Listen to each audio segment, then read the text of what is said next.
Assalamualaikum warahmatullahi wabarakatuh. Baik, bertemu lagi di channel Belajar Hukum. Kali ini kita mau membahas tentang hukum perikatan atau hukum perdata, di mana ada beberapa pandangan atau beberapa anggapan yang menurut saya tidak tepat ya. Dan sayangnya anggapan ini sering dilakukan oleh masyarakat secara umum yang belum mengetahui dampaknya. Nah, apa itu? Yaitu seringkali ya orang ketika melakukan pengikatan dengan pihak pemberi kredit ya, atau entah itu bank, entah itu leasing kendaraan ya, itu tidak membaca dengan seksama hak dan kewajiban yang tertuang dalam perjanjian kredit atau perjanjian leasingnya ya. Nah, ini menyebabkan pihak debitur tidak paham atau tidak mengetahui secara benar sampai skup mana hal-hal yang bisa dia lakukan dan hal yang tidak bisa dia lakukan. Seringkali contoh yang terjadi adalah ketika seorang debitur, contoh saja KPR ya. Debitur KPR dia mengambil KPR di suatu bank tertentu, kemudian kan dia harus mengangsur ya sejumlah uang untuk pembayaran kreditnya selama sekian tahun. Nah, di tengah jalan seringkali saya jumpai bahwa debitur-debitur tersebut itu sudah tidak lagi mampu membayar angsuran. Nah, kemudian debitur tersebut oleh inisiatif dia sendiri atau mungkin oleh dorongan lingkungan, saya juga tidak tahu, menjual rumah atau agunan ya, rumah yang dia beli melalui KPR itu yang belum lunas kreditnya kepada pihak lain dengan harga sesuai yang dia inginkan atau dia sepakati bersama pihak lain tersebut. Nah, sayangnya penjualan tersebut dilakukan dengan mekanisme bawah tangan atau tidak sepengetahuan dari pemberi kredit atau tidak sepengetahuan dari si bank ya.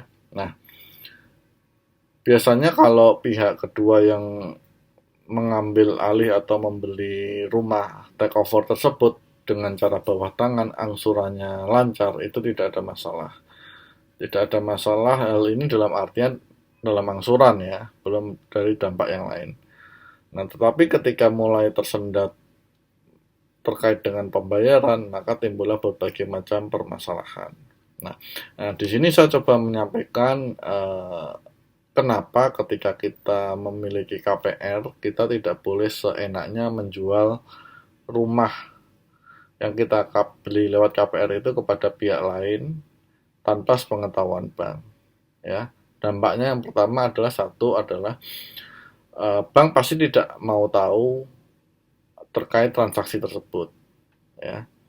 Bank tahunya debiturnya adalah kita, sehingga bank akan selalu menagihnya ke kita karena kita yang secara resmi, secara notarial menandatangani perjanjian kredit. Jadi katakanlah pihak lain yang membeli rumah Anda itu angsurannya macet atau angsurannya tersendat, maka yang dihubungi oleh bank adalah Anda, karena Anda adalah debiturnya. Bisa jadi tidak cuma Anda, bisa berentet ke keluarga Anda, karena biasanya di form-form pengisian permohonan kredit itu ada keluarga, kemudian ada pihak darurat dan sebagainya. Itu yang akan dihubungi oleh pihak bank.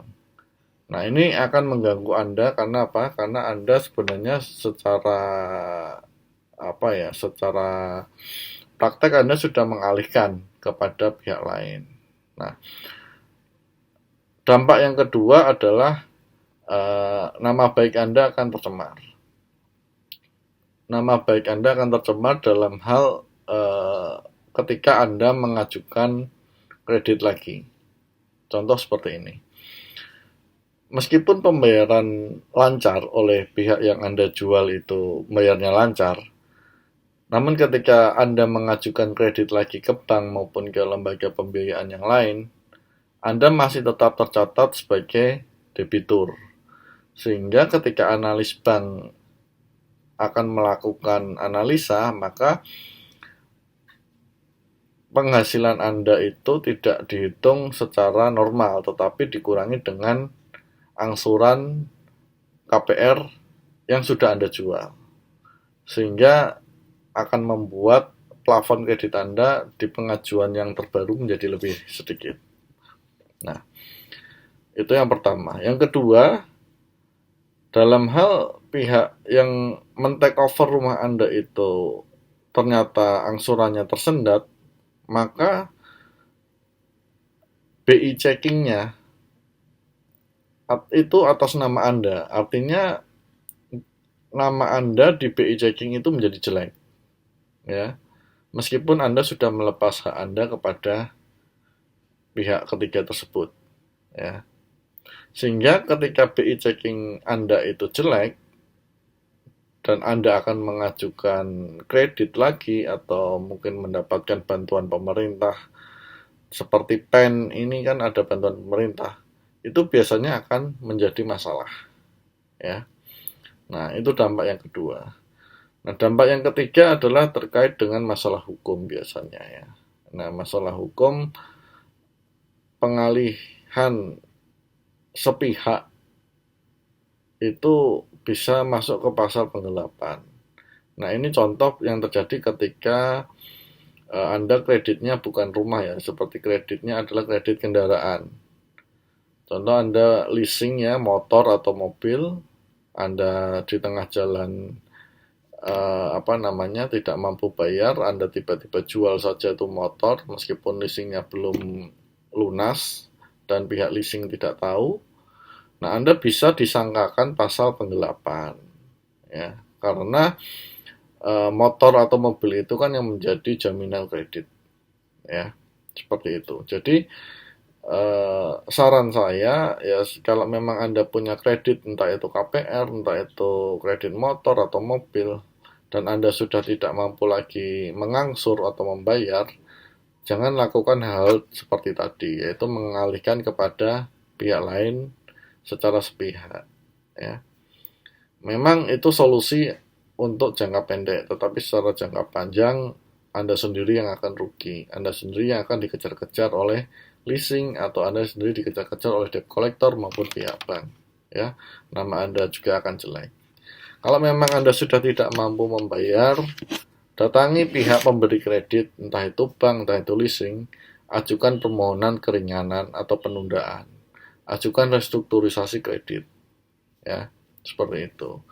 Nah, atau mungkin yang lebih ekstrim, katakanlah restrukturisasi Anda tidak diterima, ajukan penjualan tetapi melalui sepengetahuan pemberi kredit, ya. Nah, itu akan lebih baik, ya. Nah, saya pikir itu saja yang mau saya sampaikan. Mudah-mudahan bisa memberikan insight atau manfaat. Kurang lebihnya saya mohon maaf. Terima kasih sudah menonton. Assalamualaikum warahmatullahi wabarakatuh.